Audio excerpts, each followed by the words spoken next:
네, 오늘 시장의 수급과 이슈, 모멘텀을 정리해서 전략 세워보는 시간입니다. 7층 투자전략실 시작할게요. 오늘은 다올투자증권 이성웅 부장, 또 파이낸셜 리서치 박철순 대표 나오셨습니다. 성투. 네, 오늘 미리 크리스마스 이브에 저희 함께 해주고 계신 분들께 우리 산타와 루돌프가 되어서 좀 선물을 전달해드려야 할 것 같은 그런 날인데요. 함께 해주신 여러분들께 좀 감사하다는 말씀 먼저 드리고 싶고요. 먼저 오늘 시작 안에서 수급이 들어왔던 종목들을 통해서 전략 세워보도록 하겠습니다. 네, 첫 번째는 현대모비스, 두 번째는 현대무백스입니다. 먼저 현대모비스부터 키워드 열어볼게요. 네, 기관이 12월 들어 3거래를 제외하고 연일 매수하고 있는 상태입니다.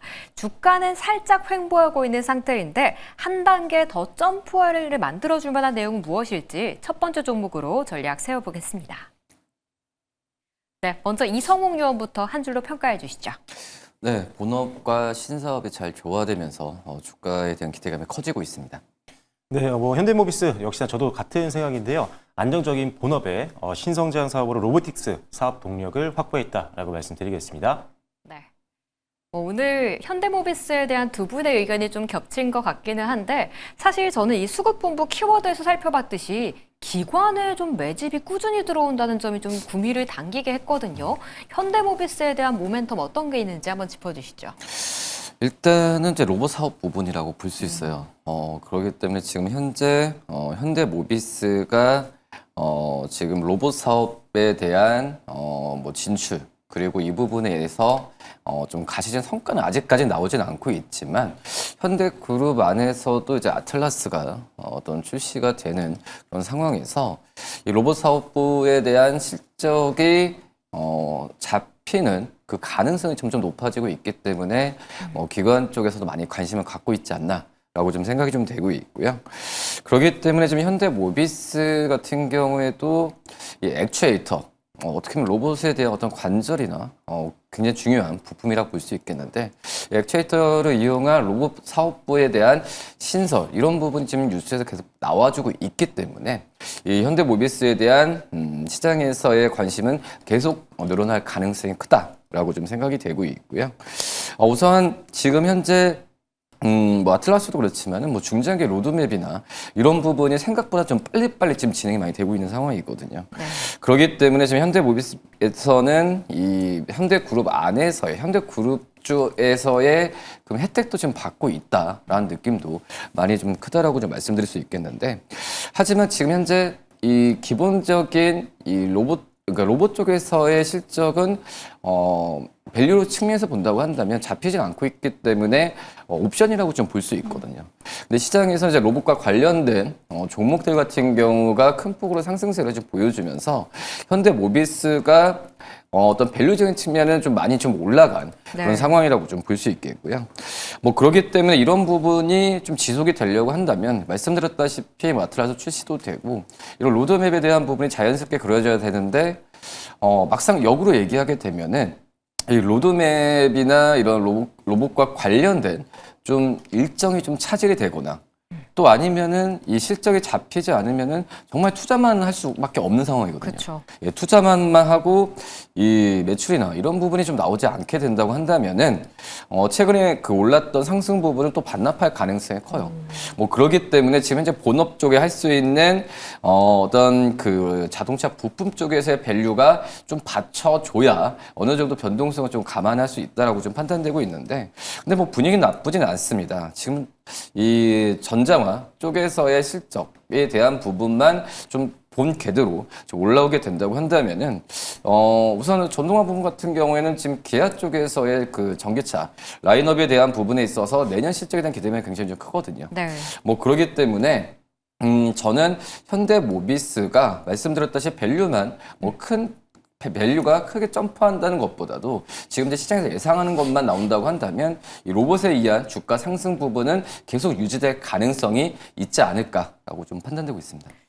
신사업 쪽 성과가 좀 가시화돼야지 더 좋긴 하겠지만 본업에서의 좀 마이너스만 없다면 지금 가치는 유지될 수 있을 것으로 보인다라고 좀 이야기를 해주셨네요. 다음 이제 박철순 요원과도 이야기를 나눠볼게요. 사실 AS가 좀 알짜였었잖아요. 여기에 좀 로봇 밸류가 좀 더해진 것으로 보이는데 좀 추가로 더 기대해볼 만한 게 있을까요? 일단 저도 앞서 말씀해 주신 거랑 굉장히 동일한 입장인데요. 일단 기본적으로 로봇 사업은 아직 역시나 실적은 잡히지 않고 있지만 뭐 사실 지금 시장에서 로봇 사업으로 돈을 벌고 있는 기업이 몇이나 되겠습니까? 그렇죠? 그래서 일단 지금 시장의 분위기 자체가 로봇 사업에 대한 기대감이 있고 일단 다음 달에 이제 CES 2026이 열리다 보니까 그리고 거기서 또 아틀라스 시연을 처음으로 이제 현대차그룹이 하기 때문에 관련되어 있는 밸류체인들 특히나 협력사라든지 아니면 가족, 그룹사 같은 경우는 당연히 지금 기대감이 높아질 수밖에 없는 상황이라고 보여져서 일단 뭐 지금 주가도 최근에 이제 횡보하고 있다 보니까 일단 지금 상황이라면 다음 달에 어떤 이런 주요 이벤트만 보더라도 한 번쯤은 우리가 투자를 한번 고려해 볼 수 있는 상황이라고 보여집니다. 특히나 이 회사는 이제 현대차 그룹의 어떻게 보면 로봇 사업을 담당하고 있는 회사가 이제 보스턴 다이내믹스잖아요. 네. 근데 이제 보스턴 다이내믹스의 지분을 갖고 있습니다. 10% 조금 넘게 가지고 있기 때문에 일단 이 보스턴 다이내믹스가 상당히 지금 글로벌 시장에서 기술력을 인정받고 있는 기업이고 이제 본격적으로 로봇을 생산하게 된다고 한다면 가치에 대한 평가가 다시 한번 높아질 수가 있습니다. 그렇게 되면 이 회사가 갖고 있는 보스턴 다이내믹스의 지분 가치도 한번 재평가받을 수 있다는 판단이기 때문에 일단 로봇 쪽에서 실적은 바로 나오기는 어렵을 수 있겠지만 그래도 일단은 지분을 갖고 있다는 것은 좀 매력적인 포인트다라고 보시면 될 것 같고요. 그다음에 두 번째로는 역시나 본업인데 일단은 뭐 완성차 같은 경우는 사실 뭐 그렇게 좋다라고 볼 수는 없는 상황이잖아요. 모든 적은 글로벌 이 완성차 업체들이 하지만 일단 조금씩은 좋아지는 것 같습니다. 현대차 그룹 자체가 지금 미국의 이제 생산 기지를 계속적으로 확대하고 있잖아요. 그래서 메타플랜트 아메리카 쪽에서의 이제 생산 능력이 계속적으로 늘어난다라고 한다면 역시나 당연히 낙수 효과를 볼 수 있는 게 주요 부품사인 현대 모비스타라고 보시면 될 것 같고요. 첨단색 공제라든지 이런 것들도 들어올 걸로 예상하고 있고 유럽 쪽도 조금씩 전기차 수요가 물론 계속 봐야 됩니다. 하지만 월별로 직전 월에는 상당히 좀 괜찮았거든요. 그래서 그런 것들 감안한다면 일단 조금씩 이 안 좋았던 분위기는 점진적으로 이제 회복이 될 걸로 보고 있다라고 보시면 될 것 같고 앞서 언급해 주신 것처럼 AS 사업부가 굉장합니다. 이게 매출에서 차지하는 비중은 그렇게 높지가 않은 부서인데 문제가 뭐냐면 영업이익의 기여도가 굉장히 높아요. 그래서 이 본업인 이 자동차 부품 쪽에서 나오고 있는 좀 아쉬운 실적들을 이쪽에서 상쇄를 시켜주고 있는 상황이다 보니까 일단 AS 사업부가 굉장히 이 회사의 안정적인 캐치카우 역할을 해주고 있다. 그래서 일단은 뭐 실적에 대한 안정성은 어느 정도로 갖고 있다라고 보여지고요. 그래서 일단 올해보다는 내년의 실적에 대한 기대감이 좀 있다라고 보여지는데 영업이익 같은 경우 내년에 이제 한 두 자릿수 정도로 올라갈 걸로 예상하고 있습니다. 그래서 뭐 지금 주가가 차트를 단기만 보면 12월 달에 초반에 좀 많이 올랐다 보니까 부담을 느끼시는 분들이 있겠지만 로보틱스 관련된 기업들 중에 이거보다 안 오른 기업들을 찾기가 어려울 그러네요. 정도로 전혀 부담이 안 됩니다. 그리고 이 회사 아시겠지만 2025년도 올해 실적 전망치 감안했을 때 PR이 한 10배 같이 안 되는 기업이기 때문에 역시나 실적 대비했을 때도 상당히 어떤 동종업계 대비했을 때 특히나 로보틱스 기업의 너무나도 높은 밸류 대비했을 때는 상당히 낮은 가격이기 때문에 한 번쯤은 지금 다음 달 CES를 보면서 베팅도 해보시면 좋을 것 같습니다. 그래서 저는 개인적으로 한 40만 원 정도 선까지는 한번 룸을 열어놓고 한번 베팅을 해보시면 좋겠다라고 말씀드리겠습니다. 네, 로봇 모멘텀으로 봤을 땐 아직 덜 올랐다라고 좀 평가해 주셨고요. 40만 원까지도 충분히 룸은 열려 있다라는 의견 들어봤습니다. 그럼 이제 이성욱 요원과도 좀 가격 전략을 좀 세워볼게요. 지금 외국인과 기관의 좀 손바뀜이 일어나고 있는 종목으로 좀 보이는데 주가는 12월 초에 점프를 하고 살짝 횡보하고 있는 상태거든요. 지금 구간에서 그럼 40만 원대 보고 바로 들어가도 될까요? 저는 충분히 가능하다라고 좀 생각이 되고 있고요. 지금 이제 현대모비스가 앞서서 말씀하셨다시피 로봇 관련주 중에 오른다고 하더라도 지금 주가 수준 자체가 지금 10배 미만이거든요. 특히 이제 내년 실적으로 본다고 하더라도 뭐 PER이 다는 아니지만은 네. PER이 7배 중반까지 최근에 형성된 컨센서스를 봐도 8배가 넘질 않고 당연히 PBR 같은 경우에 좀 1배 미만이기 때문에 이 로봇 관련주 많은 종목들이 가고 있지만 이 어떻게 보면 좀 부담이 덜 느끼는 그런 종목으로 들어가고 싶다라고 한다면 현대모비스가 맞지 않을까라고 좀 생각이 되고 있고 근데 앞서서 이제 로봇과 관련된 지금 기대감으로 지금 오는 거잖아요. 네. 근데 업사이드 쪽이 더 올라간다고 한다면 이 기대감이 앞서서 말씀드렸다시피 계속해서 좀 잘 이루어져야 되는데 그러니까 다운사이드 가능성도 항상 문은 열어놔야 된다고 생각이 되고 있거든요. 네. 말씀드린 양산에 뭐 차질이 있고 이런 부분에 있어서 그 생각했던 게 일정이 납품이나 이런 부분이 생각했던 일정보다 더 늦게 된다고 한다면은 주가는 다시 떨어질 수 있다. 왜냐하면은 이 본업에 대한 가치 부분이 뭐 지금 이제 SK하이닉스, 삼성전자처럼 실제 크게 높아지는 그런 산업은 아니거든요. 그렇기 때문에 이 두 가지 양면성은 좀 머릿속에 인지를 해야 하는 걸 원한다면은 이 뉴스 플로우를 좀 잘 보면서 이 목표 주가에 대한 부분 설정을 좀 계속해서 좀 바꿔야 되는 게 맞지 않나 판단됩니다. 네, 성장주로 평가는 해야 되겠지만 일정이 또 틀어질 수 있기 때문에 뉴스를 잘 체크하면서 투자하는 게 중요할 것 같습니다. 네, 이렇게 현대모비스에 대한 이야기 나눠봤고요. 두 번째 종목으로 넘어가 보겠습니다. 네, 두 번째는 현대모백스였죠. 최근 개인과 기관의 수급이 주가 상승을 이끌고 있고요. 12월 들어서 거래 대금도 확실히 달라진 종목입니다. 고점을 연일 높여가고 있는데 지금 어떤 접근이 유효할지 두 분과 이야기 나눠보겠습니다. 네, 먼저 이성욱 요원부터 한 줄 평 들어볼게요. 실적주에서 성장주로 바뀌는 과정이지 않나 이렇게 말씀드립니다. 네, 저는 이번 주 가장 핫한 로보틱스 기업이라고 말씀드리겠습니다. 네. 오늘도 로봇 관련주들이 선별적으로 좀 강세를 보인 가운데 특히 현대모백스가 인기가 정말 많은 것 같아요.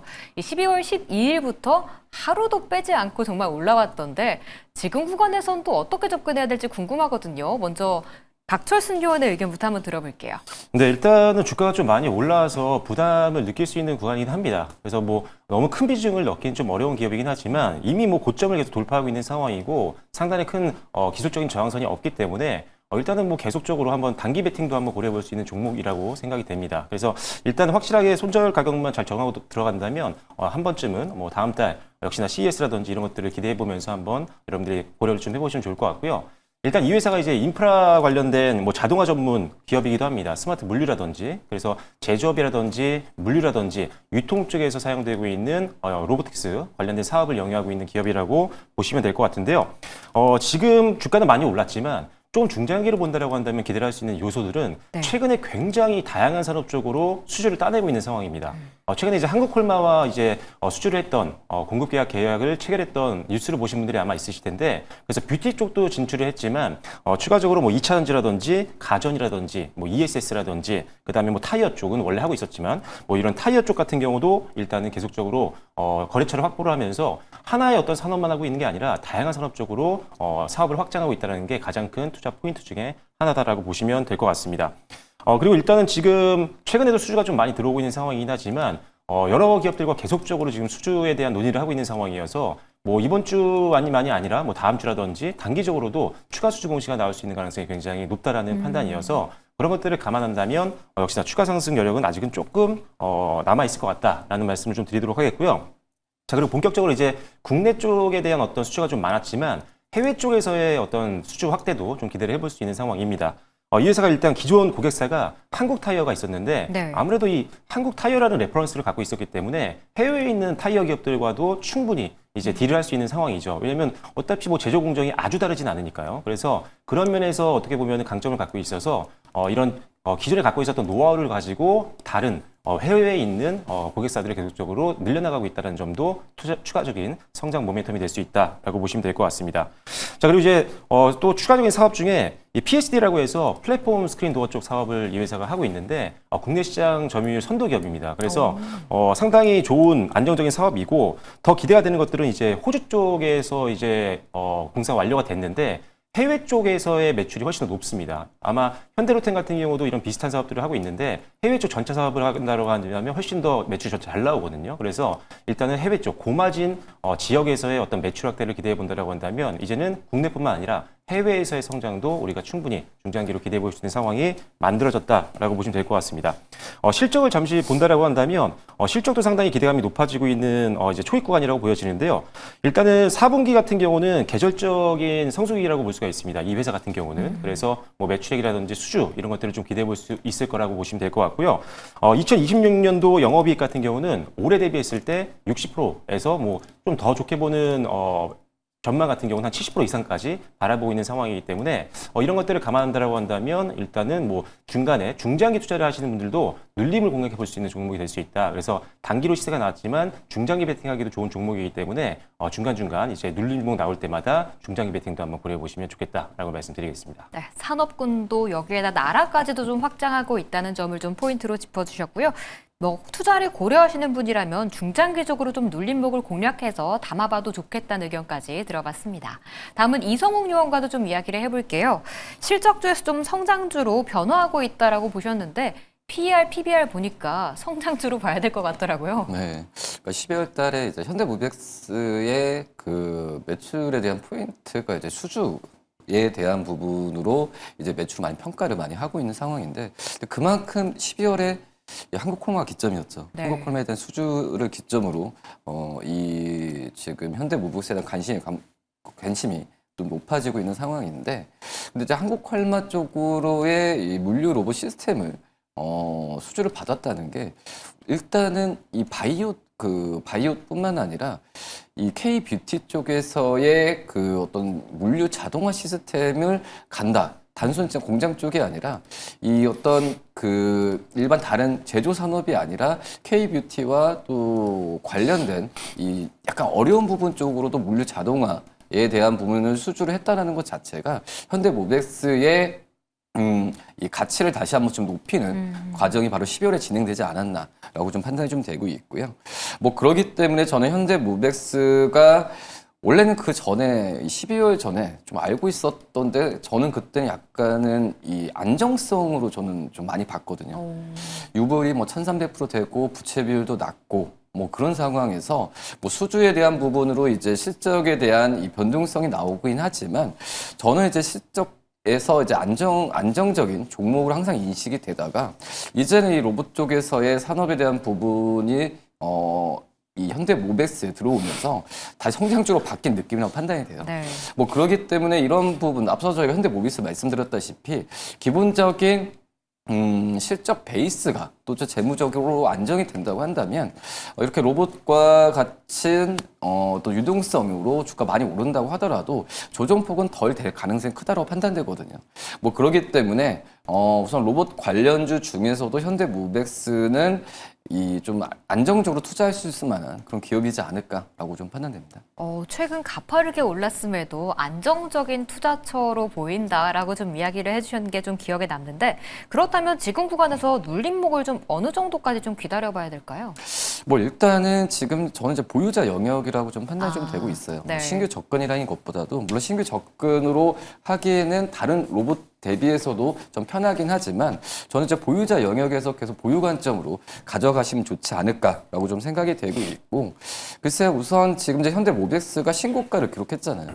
그렇기 때문에 위에 물량 부담이 없다라는 것보다도 오히려 지금 이 상승에 대한 부분이 계속해서 진행될 확률이 높기 때문에 저는 어떤 차익 실현에 대한 최근에 지금 많이 주가가 올라갔을 때 올라간 가격에 한 10%나 20%까지만 조정을 뭐 좀 받고 다시 올라간다면 그때 신규 매수 관점으로 접근하는 게 맞지 않나. 그리고 지금 현재는 보유자 영역에서 계속 보유 관점을 가져가시는 게 맞지 않을까라고 판단됩니다. 네, 알겠습니다. 이렇게 오늘 시작에서 수급이 눈에 띄었던 종목들에 대한 전략 세워봤고요. 또 이슈가 있었던 종목들은 어떤 것들이 있을지 이슈본부 종목으로 넘어가 보겠습니다.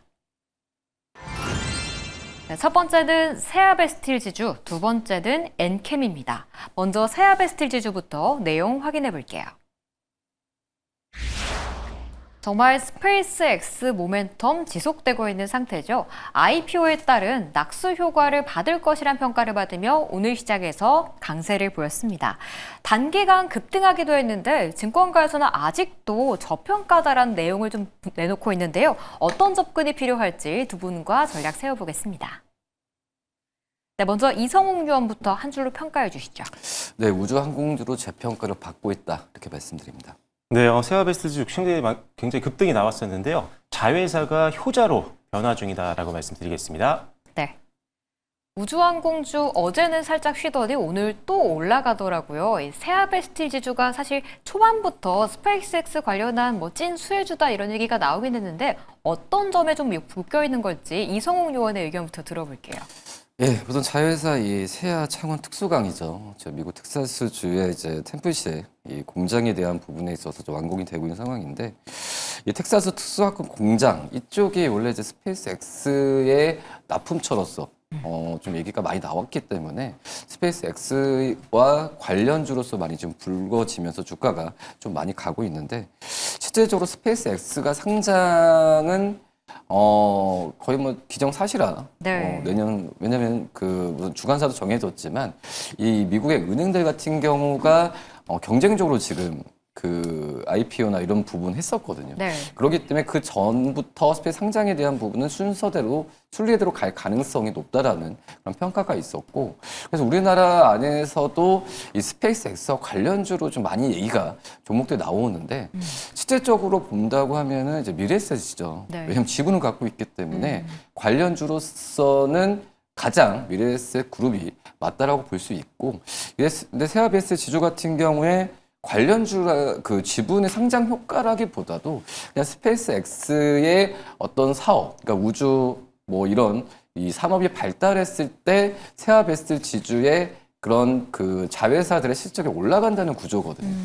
근데 제가 그 보면은 지금 현재 이 스페이스 X의 이 날개 쪽으로 그 납품하는 알루미늄 그 고강도 특수강이 있거든요. 네. 근데 이게 시나리오대로온다고 한다면은 일반적인 합금보다도 이 세아베스 제주가 스페이스 X에 납품하는 이 특수 합금강 같은 경우가 마진이 정말 많이 남는 구조거든요. 좋네요. 네. 그렇기 때문에 저는 아직까지 우주와 관련된 기업들은 이 테마로 봐도 아직까지는 그 맞다라고 판단되고 있는데, 이런 시나리오가 좀 잘 된다라는 가정이라고 한다면, 물론 이제 주가가 선 반영됐긴 하지만 지금이라도 이제 스페이스 X 관련주를 사는 게 아니라 어떤 우주항공과 관련된 기업들을 먼 미래를 봤을 때 좀 담아야 된다라고 한다면은 미래에셋 뭐 관련주보다도 이 세아베스 지주가 가장 좀 알맞지 않나라고 좀 판단됩니다. 네. 아무래도 뭐 투자 수익을 따지다 보면 미래에셋 증권이 수혜주일 수는 있겠지만 우주항공 산업이 개화한다는 점에서는 그래도 세아베스틸 지주 같은 좀 납품사를 보는 것도 좋겠다는 의견 들어봤습니다. 다음은 박철순 요원과도 좀 이야기를 해볼게요. 자회사 이야기를 좀 짚어주셨는데 역시 이 SST겠죠? 네, 일단 뭐 자회사가 좀 많이 있는데 아무래도 지주회사 역할을 하고 있다 보니까 자회사들이 잘 사업을 영위하고 있는지를 잘 보셔야 됩니다. 앞서 지금 정리를 잘 해주셨다시피 일단은 지금 뭐 스페이스X와 연결고리는 역시나 세아 차원 특수항이죠. 미국 쪽에다 이제 공장을 증설하고 있고 이제 본격적인 소재 납품을 할 수 있다라는 뭐 기대감이 얹혀지고 있는 것 때문에 일단 이번에 이 우주항공 관련된 테마로 일단 급등이 나왔다라고 보시면 될 것 같습니다. 그런데 이 부분은 뭐 어차피 단기적으로 테마가 유지되는 한은 뭐 주가에는 뭐 긍정적인 영향을 줄 수 있다고 보고 있고요. 저도 역시나 일단은 그래도 본업이 상당히 괜찮다라고 보고 있습니다. 이 회사가 지금 어차피 뭐 세아 차원 특수강이라든지 아니면 세아 항공 방산 소재 이런 자회사들을 통해서 결국은 방산이라든지 우주항공 쪽으로 이제 제품들을 납품을 하고 있는 거거든요. 근데 사실 외국에서도 이런 사업을 하고 있는 기업들이 있기 때문에 네. 우리나라 쪽으로 이제 수입을 해오는 기업들도 있을 수 있잖아요. 근데 저가에 들어온다고 해도 방산 쪽이라든지 이쪽에서 많이 사용이 되기 때문에 아무거나 사용하지 않습니다. 확실한 퀄리티가 있는 제품들을 많이 쓰다 보니까 특히나 우리나라가 최근 몇 년 동안 이 무기 수요 확대에 따른 굉장히 큰 수혜를 받잖아요. 그래서 방산 기업들이 굉장히 커나가고 있는데 그러다 보니까 이 회사도 납품하는 제품들이 늘어나면서 실적이 올라갈 수 있는 그런 상황이 만들어져서 이제는 과거보다 훨씬 더 수주라든지 아니면 실적을 더 높여나갈 수 있는 대외 환경이 만들어졌다라고 보시면 될 것 같습니다. 그래서 일단 기본적으로 주력 사업이 굉장히 괜찮은데 거기에 이제 스페이스X 관련된 테마가 추가로 붙었다라고 생각을 하시면 될 것 같습니다. 일단 영업이익 같은 경우는 역시나 자회사가 계속적으로 좀 호조가 나올 것 같고, 그리고 미국 시장에서 본격적으로 이제 이 소재 수주가 나온다라고 한다면 한 단계 더 레벨업이 될 수 있는 부분들이 분명히 있거든요. 그래서 일단은 중장기 모멘텀도 있다라는 관점에서 2020년도 영업이익이 업계에선 지금 전년 대비 한 20% 이상 안정적으로 성장할 것으로 보고 있기 때문에 역시나 지금도 뭐 단기적인 테마가 끝나지 않았기 때문에 매수를 고려해 볼 수 있는 상황이지만 중장기로는 천천히 또 담아볼 수 있는 종목이라는 판단입니다. 일단은 그래도 본업이 괜찮은 회사다라고 좀 말씀을 주셨고요. 지금 구간에서 좀 중장기로 보고 담아볼 수도 있다라는 의견까지 들어봤습니다. 그럼 여기서 이성웅 의원과 조금 더 깊은 가격 전략을 좀 짚어볼게요. 사실 지금 단기 과열 종목이기도 해서 그러면 미래를 보고 좀 과열이 식었을 때 들어가는 게 좋을까요? 아니면 지금 구간에서 접근해도 될까요? 일단은 저는 이제 이 본업에 대한 부분은 좀 안정화되는 것 같아요. 근데 그 작년 같은 경우에 갑자기 이제 영업이익도 급감하는 이게 철강 쪽에서의 이 본업에 대한 부분 그런 게 좀 있긴 하지만 저는 이제 조금 좀 담아 보셨으면 좋겠다. 담아 보셨으면 좋겠다 이렇게 좀 말씀을 드리는데 일단 이제 앞서서 저희가 현대모비스 이제 로봇 얘기를 했지만 어떻게 보면은 이 스페이스X 그러니까 우주 쪽은 더욱 더 이제 이슈에 더 민감할 가능성이 크거든요. 네. 만약 세화 배터리 지주가 스페이스X의 납품 확정 이런 이슈면은 어떤 이제 철강 밸류가 아니라 첨단 소재 밸류로 들어갈 가능성이 커요. 그렇게 된다고 한다면 정말 주가에 대한 상승은 지금보다 더 클 가능성이 있는데 근데 아직까지는 가능성이란 이슈만 나오잖아요. 납품 가능성. 뭐 그런 얘기만 나와주고 있기 때문에 근데 이 납품을 했을 때를 기대를 하고 이 조금씩 담아보는 전략도 어떻게 보면은 지금 현재 구간에서는 시나리오상은 나쁘진 않다고 판단이 되고 있거든요. 그렇기 때문에 저는 이제 단기적인 트레이딩 관점으로 들어가는 것보다도 약간 이런 다른 관점에 있어서의 중장기적인 투자를 좀 가져가는 게 맞다. 그렇기 때문에 뭐 갑자기 이제 크게 포트를 늘리는 것보다도 좀 담아보면서 계속 추적해서 이제 뉴스를 살펴봐야 되지 않을까라고 생각됩니다. 아까 초반에 봤듯이 로봇 쪽은 아무래도 포트에 꼭 담아야 된다라고 좀 보시는 것 같은데 그럼 우주항공 같은 경우 세아베스틸 지주 같은 경우에는 좀 납품안이 거론되고 있는 수준이지 아직 납품이 확정은 좀 아니라고 좀 보신 거잖아요. 그러면 그쵸. 지금 확정이 되어 있는 캔코아 에어로스페이스나 뭐 컨텍 이런 종목으로 좀 시선을 돌려보는 게 더 좋을까요? 저는 그렇게 거기까지 할 필요가 없다고 생각이 되고 있고요. 지금 이제 공급 추진, 고객사 뭐 이렇게만 지금 나와주고 있는 상황이고 확정이나 맥정이나 어떤 공급 확정, 매출화 이 부분은 저는 가장 가능성이 높은 부분이 바로 세아베스 지주 같아요. 스페이스 X로만 본다면. 네. 뭐 그러기 때문에 굳이 다른 그러니까 이 세아베스 지주사잖아요. 네. 그렇기 때문에 자회사도 여러 있는 상황에서 좀 이 종목을 산다는 게 이 스페이스 X 테마를 사는 게 아니라 이 다른 이제 그 포트에 대한 자회사들 산다는 관점을 본다고 한다면 좀 안정적이지 않을까라고 좀 생각이 되고 있고요. 뭐 증권사 목표 주가는 항상 이제 뭐 5만 원 이상을 계속해서 그 얘기하는데 목표 주가도 점점 상향을 하고 있거든요. 네. 뭐 그렇기 때문에 밸류적인 측면에서도 좋기 때문에 이런 그 목표 주가를 상향한다라고 좀 판단되고 있거든요. 그렇기 때문에 저는 세아베스 지주가 가장 좀 안정적으로 할 수 있지 않을까라고 판단됩니다. 네. 지금 뭐 납품 이야기가 나오고 있는 중소형주들과 좀 비교해서 매력도를 좀 여쭤봤었는데요. 그래도 아무래도 시가총액 좀 1조 원대가 넘는 세아베스틸 지주 같은 좀 묵직한 종목을 보는 게 더 좋겠다는 의견 들어봤습니다. 이제는 두 번째 종목으로 이야기를 넘어가 보겠습니다. 네, 두 번째는 엔캠이었죠. CATL과 정말 초대형 계약을 맺었고 창사 이래 최대 규모였습니다. 이 뉴스의 파급력은 정말 어느 정도인 걸지 두 분과 이야기 나눠보겠습니다. 네, 먼저 엔캠에 대해 한 줄 평 들어볼게요. 기회를 다시 줘야 될 때다라고 말씀드립니다. 네, 저는 글로벌 배터리 1위 기업이 선택한 기업이다라고 말씀드리겠습니다. 네. 반도체 쪽은 뭐 TSMC의 픽이 굉장히 중요했는데 뭐 배터리는 CATL의 픽이겠죠. 네, 아무래도 뭐 중국의 배터리 회사들이 전 세계적으로 봤을 때는 워낙 점유율이 높다 보니까 이 회사들에게 선택을 받는 것 자체가 상당히 기대감을 높일 수 있는 부분이라고 보시면 될 것 같습니다. 일단은 이 회사 자체를 먼저 설명드려야 될 것 같은데 엔캠은 이 전해액 관련해서는 글로벌 선도 기업 중에 하나입니다. 물론 1위 회사는 아니지만 지금 현재는 한 4위권으로 도약을 한 상태고요. 그리고 이제 조만간 또 탑3까지 올라가려고 하는 게 이제 동사의 어떻게 보면 전략이다, 계획이다라고 보시면 될 것 같습니다. 일단 지금 EV 시장이 사실 지금 줄어들고 있는 상황인데 그래도 실적의 어떤 수익성 측면에서는 조금 아쉬운 부분들이 분명히 있는 기업이긴 하지만 매출액은 계속적으로 좀 좋아지고 있는 모습들이 확인이 되고 있다. 그래서 외형 성장 쪽에서는 상당히 그래도 긍정적인 모습을 보이고 있다라고 보시면 될 것 같고요.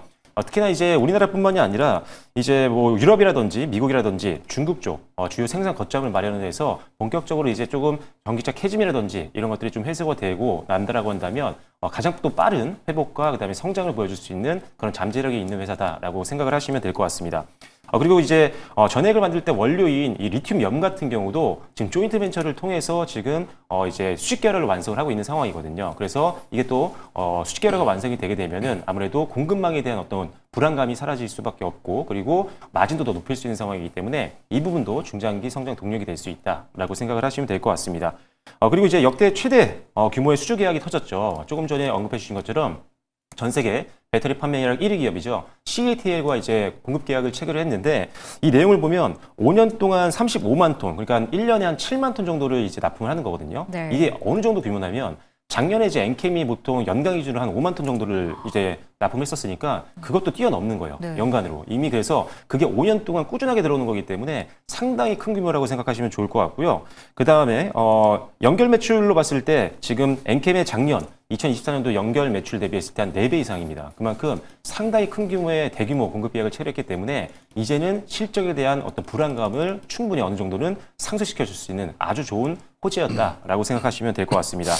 그리고 이번 계약이 단순한 뭐 대형 수주로 볼 수는 없을 것 같고요. 이 CATL은 사실 전 세계에 배터리를 납품하고 있는 기업이고 1위 기업이다 보니까 아무 회사랑 거래를 하지 않습니다. 네. 그래서 일단 기본적으로 제품의 품질이라든지 납기이라든지 그다음에 기타 여러 가지 대량 생산할 수 있는 그런 역량까지도 종합적으로 보고 선별을 하기 때문에 그만큼 지금 글로벌 시장에서 이 회사를 이제 믿을 수 있는 신뢰감이 굉장히 높아진 상황이라고 보시면 될 것 같습니다. 그래서 CATL뿐만이 아니라 다른 기업들까지도 이제 수주를 할 수 있는 가능성이 더 높아진 상황이기 때문에 이번 CATL과의 공급 계약 이슈는 굉장히 큰 호재다 이렇게 보시면 될 것 같습니다.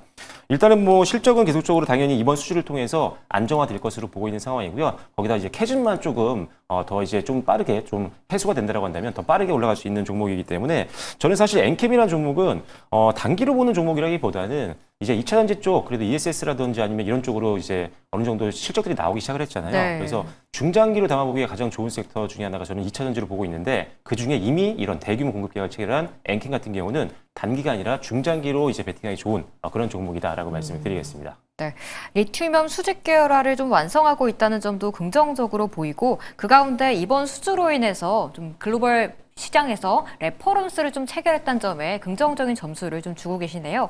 그렇다면 지금 구간에서 좀 가격적으로 봤을 때 중장기적으로 접근하기 좋은 종목이라고 보셨거든요. 당장 좀 진입해서 뭐 내년 상반기까지 얼마만큼의 좀 목표가를 기대해 볼 수 있을까요? 저는 일단은 매물 저항 때는 고려를 해야 될 수밖에 없기 때문에 일단 뭐 그냥 차트, 그냥 봉 차트로만 본다라고 하면 저는 사실 뭐 10만 원이 사실 지난 10월달 고점 부분이었잖아요. 그래서 여기까지도 갈 수 있겠다라고 보고 있지만 그래도 일단은 매물 저항을 빼놓을 수는 없기 때문에 한 8만 9천 원 정도 선에 매물 저항이 좀 강하게 있거든요. 그래서 8만 9천 원 정도를 1차 목표가로 보시면 좋을 것 같고요. 뭐 2차 목표가는 10만 원 이상 보시면 되겠다. 그리고 손절 라인은 6만 7천 원 정도로 좀 짧게 잡으시는 게 좋겠다라고 말씀드리겠습니다. 네, 8만 9천 원 정도로 열어올 수 있겠지만 6만 7천 원 정도로 손절가는 조금은 짧게 잡는 게 좋겠다는 전략 들어봤습니다. 그럼 이제 이성욱 요원과도 좀 이야기를 해볼게요. 기회를 줄 때라고 좀 하셨는데 재평가해야 되는 건가요? 그렇죠. 우선은 지금 뭐 실적에 대한 부분 적자가 나오잖아요. 근데 작년에 그 전환 자체 이 부분이 이제 금융 부채로 인식되면서 순이익이 뭐 5천억 이상 나왔었는데 네. 그러면서 엔캠에 대한 투심이 굉장히 좀 좋지 않았어요. 또 전액도 이제 판매 단가 떨어지면서 그런 부분도 있었는데 근데 이제 CATL의 이 계약 뭐 1조 5천억 뭐 단일 그 금액도 중요하지만 네. 일단 중국 그리고 CATL과 계약을 했다는 것 자체 그리고 이 전액이라는 것 자체가 일반적으로 대략 생산을 많이 해서 모두 또 동일하게 판매하는 게 아니거든요. 이 완성차, 전기차, 완성차 어떤 그 완성차 기업들도 있고 배터리 기업들한테도 맞춤형으로 좀 줘야 되는 게 바로 전액인데 그 안에서 이제 중국 시장을 뚫고 또 이제 이 전기차 배터리에서 40% 가까운 전 세계 1위 기업인 CATL에 이 장기 계약했다는 거. 네. 그 부분은 이제 엔캠의 이 전액에 대한 어떤 품질 인증 또 이제 이 대량 생산 부분까지도 인정을 받았다라고 네. 좀 생각이 좀 되고 있거든요. 그렇기 때문에 그 엔캠이 그 전에 어떤 재무적으로만 봤을 때 시장에서 약간 좀 우려하는 부분이 좀 있었던 그런 상황인데, 그렇기 때문에 엔캠은 지금 현재는 이 기회를 줘야 된다. 기회를 줘야 된다는 부분은 이 엔캠의 어떤 실적이나 이런 걸 확인해 봐야겠지만, 이 정도 가격에서 한번 좀 이제 매수를 하면서 지켜봐야 되는 게 이제 맞지 않을까라고 좀 생각이 됩니다. 전에 있었던 일로 인해서 좀 투심이 많이 돌아서 있는 종목이긴 하지만 이번에 CATL에게 기술력을 좀 인정받았기 때문에 이제 좀 평가도 다시 해볼 타이밍이 됐다라고 좀 이야기를 해주셨네요. 그렇다면 지금 구간에서 사실 나 이거 가지고 있는데 라는 시청자분들도 계셨거든요. 그럼 지금 구간에서 상승 룸을 어디까지 좀 열어놔야 될까요? 일단은 좀 오래 가지고 계셨던 분이시면은 약간의 좀 가반수 이상이 좀 손해를 본 과정이지 않을까라고 네. 좀 생각이 되고 있어요. 그런데 지금 현재 엔캠의 오늘 수주 얘기가 앞서서 말씀드렸다시피 오늘 좀 8.5%로 오르고 끝났는데 좀 아쉬워요. 굉장히 큰 어떤 호재라고 볼 수 있겠는데 원래는 급등을 하는 게 맞다라고 좀 생각이 되고 있는데, 뭐 그렇기 때문에 저는 엔캠은 일단은 목표 주가를 설정하는 것보다도 보유자 영역에서 꾸준한 그 유지를 하셔야 되는 게 맞지 않을까라고 좀 생각이 됩니다. 네, 아직까지 좀 상방을 기대해 볼 수는 있겠지만 가격선을 뭐 구체적으로 잡기보다는 좀 중장기적으로 기다려보는 게 좋겠다는 의견 들어봤습니다. 이제 이슈가 있었던 종목들 체크해봤고요. 모멘텀이 살아있는 종목들은 어떤 것들이 있을지 모멘텀 분보 종목으로 넘어가 보겠습니다. 네, 모멘텀 분보 첫 번째 종목은 하이브, 두 번째는 삼성 바이오로직스입니다. 먼저 하이브부터 내용 확인해 볼게요.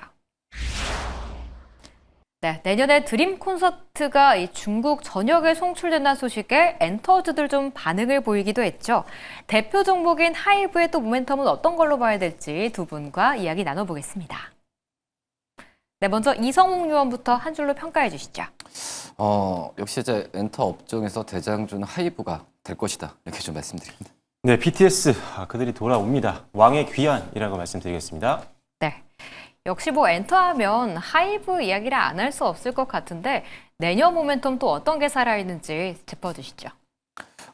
일단은 이제 BTS가 내년 이제 3월 정도 예정이 돼 있잖아요. 신부 그 발표가 좀 예정이 돼 있는 상황인데, 그러면서 4월부터 이제 월드 투어에 대한 얘기가 지금 나와주고 있는데, 그렇기 때문에 그 전까지 참 저는 엔터 업종이 가장 큰 리스크가 바로 이제 인적 리스크잖아요. 네.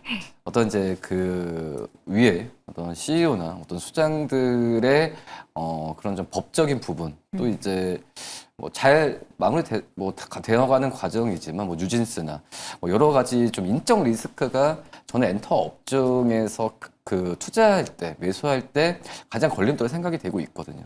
근데 이제 뭐 BTS가 지금 현재 녹음은 다 마쳤다고 해요.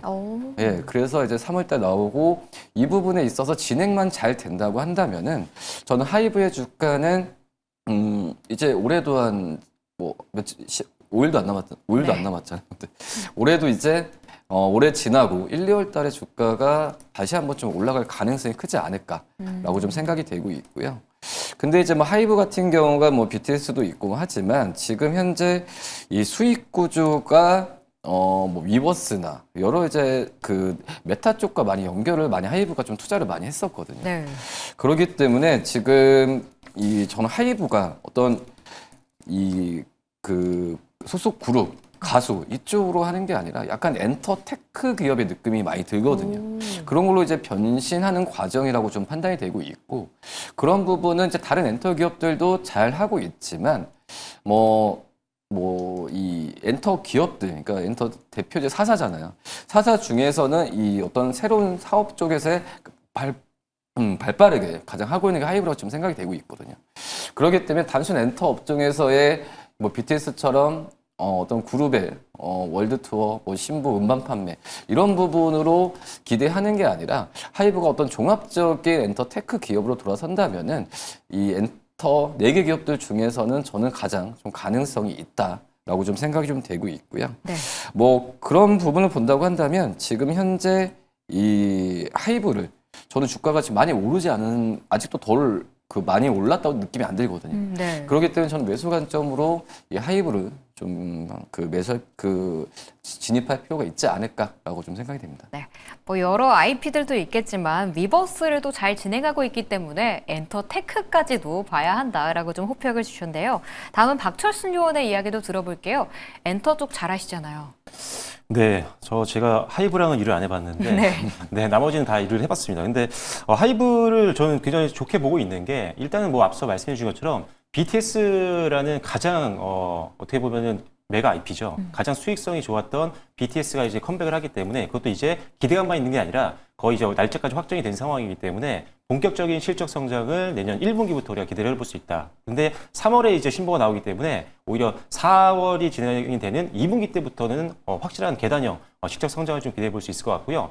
월드 투어가 진행이 되면 공연 수익도 만들어지지만 아니면 MD라든지 기타 여러 가지 부가적인 수익들이 굉장히 많습니다. 음원 음반도 당연히 매출이 올라갈 수밖에 없는 상황이기 때문에 일단 BTS 하나만으로도 조 단위의 어떤 실적을 올릴 수 있는 상황이어서 지금과 그러니까 올해와 내년은 완전히 다르다라는 점을 일단 기억하시면 좋을 것 같고요. 그동안 굉장히 주가에 좀 걸림돌이었던 뭐 뉴진스 트러블 같은 경우도 이제는 어느 정도 해소가 되고 있는 상황이기 때문에 그 또한 다행이다라고 생각이 듭니다. 그리고 일단은 기존 아티스트들도 워낙 또 활동을 잘하고 있습니다. 뭐 BTS 뒤를 이어서 뭐 세븐틴이라든지 아니면 투모로우바이투게더라든지 엔하이픈 같은 기업들, 이런 아티스트 같은 경우도 글로벌 시장에서 워낙 또 공연을 잘하고 있다 보니까 안정적인 캐시카우 역할을 해주고 있고요. 그리고 2년차 이내에 있는 이제 저연차 아티스트들이 굉장히 중요한데 일단 뭐 캐치아이라든지 투어스라든지 이런 이런 아티스트들이 있습니다. 근데 지금 이 기존의 아티스트들도 중요하지만 네. 저연차 아티스트들, 신인 아티스트들을 키우는 게 굉장히 중요한 게 계약 기간이 끝나게 되면 기존 아티스트들은 해지를 할 수도 있고요. 아니면 재연장한다고 하더라도 조금 더 아티스트 쪽에 유리한 계약으로 가는 경우가 대부분이기 때문에 그렇다면 이것만 가지고 하기에는 오히려 실적 역성장할 수 있는 가능성이 있습니다. 그래서 신인 아티스트들을 계속 키우는 거고요. 그리고 아까 위버스 같은 이런 팬덤 플랫폼들을 이용해서 부가적으로 수익을 남길 수 있는 사업들이 계속적으로 확장을 하고 있다. 이렇게 생각을 하시면 될 것 같습니다. 그런 면에서 역시나 이 하이브라는 기업 자체가 워낙 신인들을 많이 육성하고 있고 멀티레이블을 통해서 가장 많은 어떻게 보면 가수를 보유하고 있는 네. 기업이다 보니까 상당히 그런 면에서는 안정성을 좀 가지고 있다라고 보시면 될 것 같습니다. 실적은 역시나 굉장히 기대가 되는데 4분기 실적은 조금 안 좋을 수 있습니다. 3분기도 안 좋았잖아요. 네, 일단 왜 그러냐면 일단 신인 아티스트를 굉장히 많이 투자를 했어요. 내년에 이제 국내 아이돌이 제가 알기로 한 팀 정도, 그다음에 글로벌 아이돌이 한 2팀 정도 나올 걸로 알고 있는데 그 전에 사실 투자 비용이 가장 많이 들어갑니다. 그래서 그 비용 그리고 추가적으로는 법인 투자, 미국 법인 투자 이런 것들이 있었는데 결국 이거는 사실 일회성 비용이고 중장기 어떤 성장을 위한 투자이기 때문에 이런 것들로 인해서 오히려 주가가 조금 눌린다면은 내년 실적 급증을 바라보면서 그때 변동성을 매수의 기회로 활용하시는 게 맞다라는 판단입니다. 그래서 일단은 영업이익률도 이제 두 자릿수로 올라올 걸로 예상하고 있어서 내년 실적만 보더라도 충분히 지금 매수를 고려해 볼 수 있는 종목이다 이렇게 말씀드리겠습니다. 4분기까지는 부진해서 좀 내년을 보자라고 하셔서 저는 실적 확인하고 들어가야 되나 싶었는데 지금 구간에서 바로 접근해도 될까요? 일단 왜 그러냐면 네. 지난 이제 3분기 때는 영업 손실이 400억 원 정도 넘었었고요. 순손실이 한 500억 원이 넘었었는데 영업이익은 4분기 때 일단은 흑자 전환이 예상이 되고 있습니다. 그다음에 순손실도 상당히 많이 줄어들 걸로 예상하고 있어서 이제는 어떻게 보면 바닥 찍고 이제 다음 달부터 시작되는 1분기 때 확실한 턴어라운드가 기대가 되기 때문에 뭐 지금 충분히 매수 가능한 구간이다 이렇게 보시면 될 것 같습니다. 네, 알겠습니다. 그럼 이제 이성욱 요원과도 좀 가격 전략을 세워볼게요. 기술적 자리 좀 봐주세요.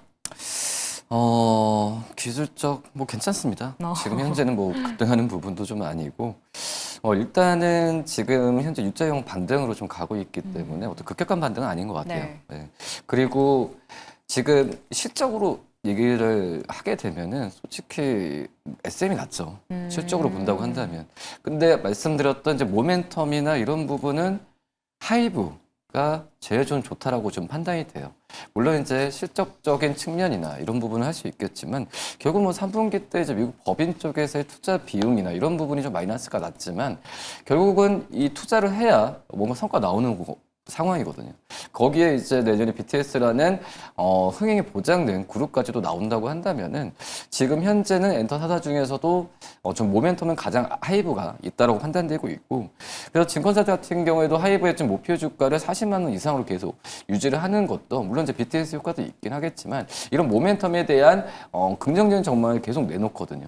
여기에 이제 이버스와 결합에 대한 부분에 있어서 실적에 대한 부분까지도 내년 하반기 때 본격적으로 나온다고 한다면은 오히려 지금 하이브가 가장 지금 그 중장기적으로는 보유할 가치가 있지 않나라고 좀 생각이 됩니다. 네, 단기 실적은 살짝 미스가 날 수 있긴 하지만 정말 모멘텀으로 봤을 때는 하이브가 엔터 자사 중에 탑픽으로 좀 볼만하다라고 좀 평가를 해주셨습니다. 이제는 두 번째 종목으로 이야기를 넘어가 보겠습니다.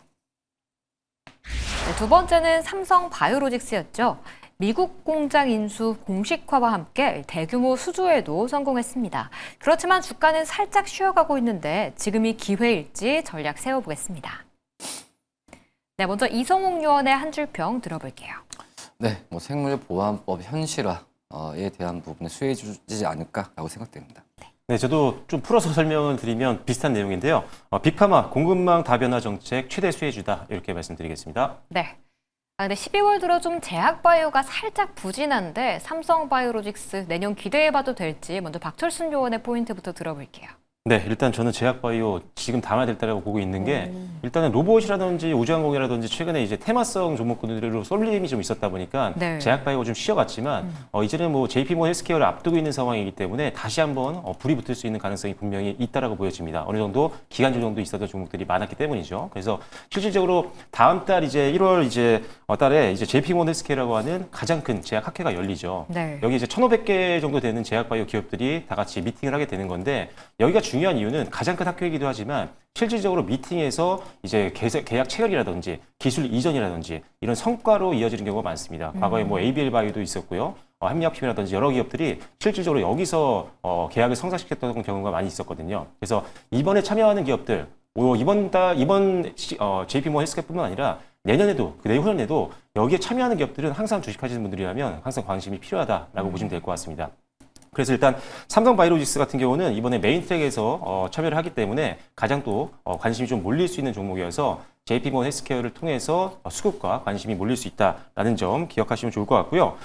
그다음에 이제 국방수권법이 드디어 대통령 선명으로 미국에서 끝났습니다. 그게 뭐냐면 과거에 이제 실행이 안 됐던 생물보안법 관련된 이 조항이 국방수권법에 포함이 돼서 이제 마무리가 됐는데 그래서 실질적으로 지금 바로 급등이 나왔어야 되는데 움직이지 못했죠. 네. 오히려 다른 종목들이 올랐는데 왜 그랬냐면은 지금 제재 대상에는 사실 CDMO 기업들이 없습니다. 우시 계열들이 이제 포함이 돼야 되는데 그게 포함이 안 되고 다만 이제 다음 달 1월 달에 이 제재 대상이 다시 또 이제 바뀌거든요. 그래서 거기에 포함이 만약에 우시 바이오로직스라든지 이런 CDMO 기업들이 만약에 포함이 된다. 그러면 그때는 바로 이제 낙수가를 볼 수 있는 것들이 확인이 되기 때문에 그때는 제대로 호재에 영향을 받아서 급등도 나올 수 있는 상황이다라고 보여집니다. 오히려 지금 좀 눌림이 나왔을 때 오히려 매수하기 좋은 타이밍이라고 보여지고요. 거기다가 사실 지금 중국과 미국에서 분쟁하고 있기 때문에 빅파마 같은 경우도 계속 중국에서만 받기는 좀 불안하잖아요. 네. 실제로 제재가 돼버리면은 이제 계약을 하기 어려워지기 때문에 그렇다면 미리 공급망을 다변화를 시켜야 되는 상황입니다. 그러다 보니까 지금 우리나라에 있는 삼성바이오로직스라든지 ST팜이라든지 글로벌 선도권에 있는 기업들 쪽으로 수주가 지금 몰리고 있는 상황이라고 보시면 됩니다. 이미 수주가 들어오고 있는 상황이고 실질적으로 제재 대상까지 포함이 된다라고 한다면 더 큰 수주를 바라볼 수 있기 때문에 지금 상황이라면 실적은 걱정할 필요가 없는 상황, 실적은 더 올라갈 수 있는 상황이라고 보시면 될 것 같습니다. 그리고 이제 최근에 이제 환율이 조금 내려오긴 했지만 아직도 고가권이잖아요. 네. 그래서 고환율 수혜주들에 대한 관심이 좀 필요한 상황인데 이 삼성바이오로직스가 속해 있는 CDMO 같은 경우는 결국은 달러로 대금을 수취하는 구조거든요. 그래서 고환율 시대에 수혜라는 점도 수혜주라는 점도 지금 고환율 시기가 지속되고 있는 가운데에서는 또 투자 포인트가 될 수 있다.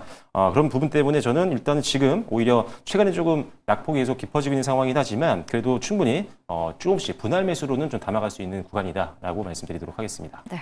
테크 쪽에는 CES가, 바이오 쪽에는 JP모건 헬스케어가 다음 달 기다리고 있기 때문에 지금 조정받을 때가 오히려 매수 기회다라고 좀 이야기해 주셨는데요. 다음 이성욱 요원과도 좀 이야기를 들어볼게요. 포인트 어떻게 보고 계세요? 일단은 삼성바이오로직스 이제 GSK로부터 이제 미국 생산법 인수했잖아요. 근데 금액이 4,136억인데 금액이 꽤 커요. 그리고 제가 보니까 뉴스에도 보고 그 사진도 봤는데 공장이 굉장히 낡았거든요. 네. 낡았고 이제 인수하는 조건이 또 고용 승계 여러 가지 부분이 있어서 과연 그만큼 이제 4천억 이상의 이런 투자에 대한 부분의 효과가 있을까라고 좀 얘기는 했지만 결국은 효과를 볼 겁니다. 제가 보더라도 이제 이 생물보안법이나 이런 부분에 있어서 현실화 과정이 좀 약간 약간 좀 늦춰질 수 있겠지만은 지금 이제 삼성바이오로가 발빠르게 지금 그 움직이는 상황이거든요. 네.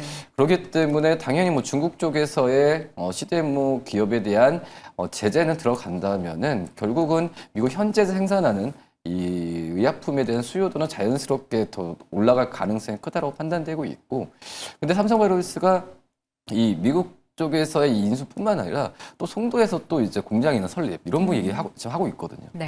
그렇기 때문에 글로벌 빅파마 기업들 같은 경우에는 선택지가 더 넓어지는 거죠. 그런 부분은 삼성바이오로직스는 다 감안하고 있다라고 좀 생각이 되고 있고, 그렇기 때문에 저는 삼성바이오로직스가 증설은 계속해서 투자하는 부분은 아끼지 않을 거라 생각이 되고 있거든요. 그 부분은 결국은 삼성바이오로직스의 실적으로 연결되는 과정이라고 좀 판단되고 있기 때문에 주가 최근에 좀 인적분 하루에 약간 좀 횡보하는 과정을 많이 겪고 있는데 저는 이럴 이 주가 상황에서 매수 관점으로 접근하는 게 맞지 않나라고 좀 생각이 됩니다.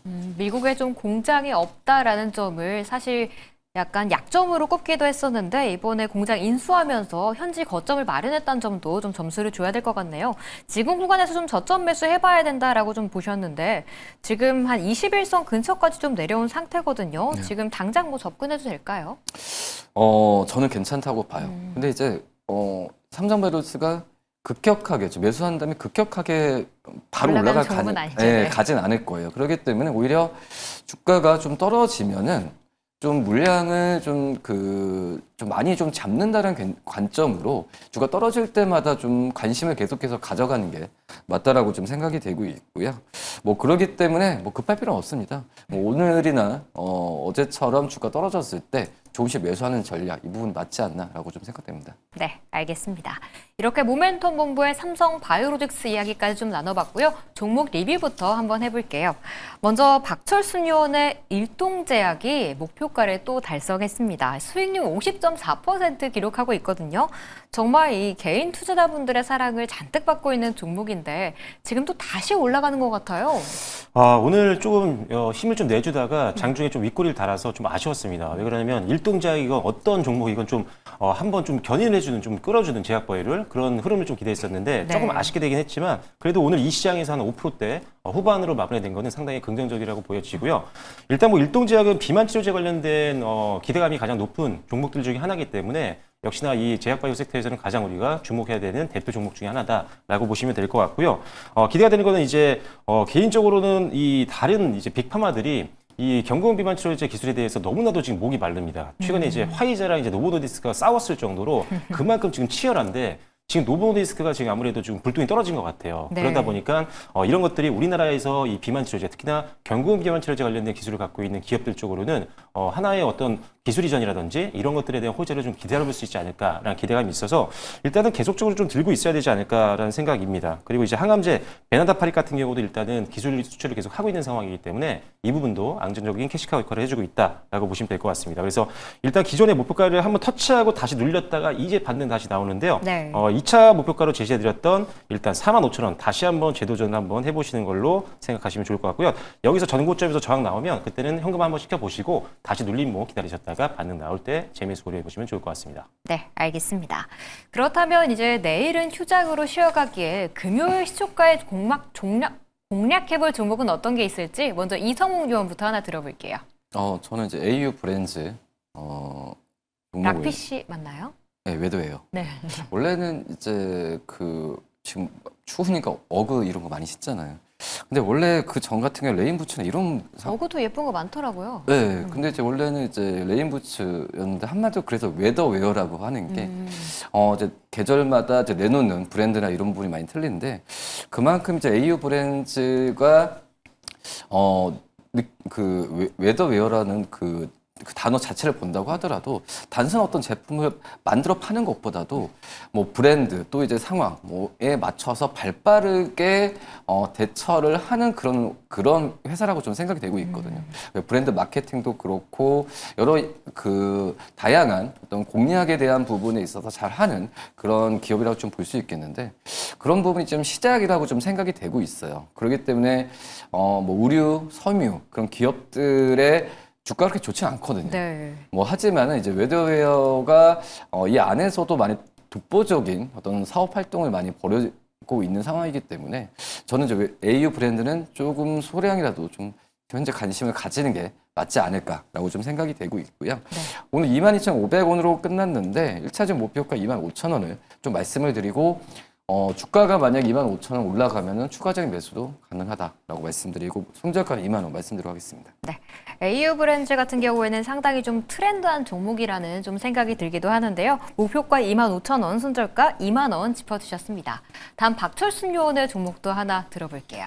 네, 또 제약바이오입니다. D&D 파마텍인데요. 역시나 JP모건 헬스케어 전에 우리가 계속적으로 관심이 필요한 종목이다라고 보시면 될 것 같고요. 일단은 메쉬 치료제 후보 물질에 대한 기대감이 굉장히 높습니다. 지금 임상 2상 12주차 결과가 발표가 됐는데 상당히 경쟁사 대비해서 우월한 발표를 했기 때문에 앞으로 기술 이전에 대한 기대감이 계속적으로 높아지고 있는 상황이다라고 보시면 될 것 같고요.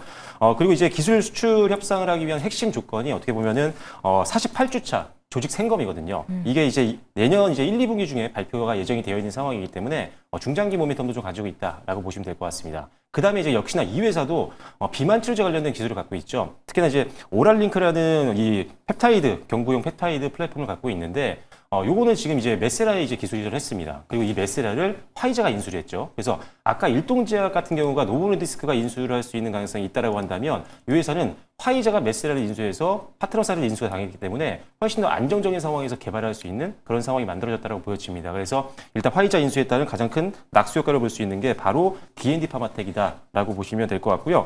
올해 말이나 내년 초에 메세라의 어떤 임상 결과라든지 이런 것들도 발표가 예정이 되어 있기 때문에 여기서 또 유의미한 결과가 나오면 단기적인 시세도 나올 수 있는 종목이다라고 보시면 될 것 같습니다.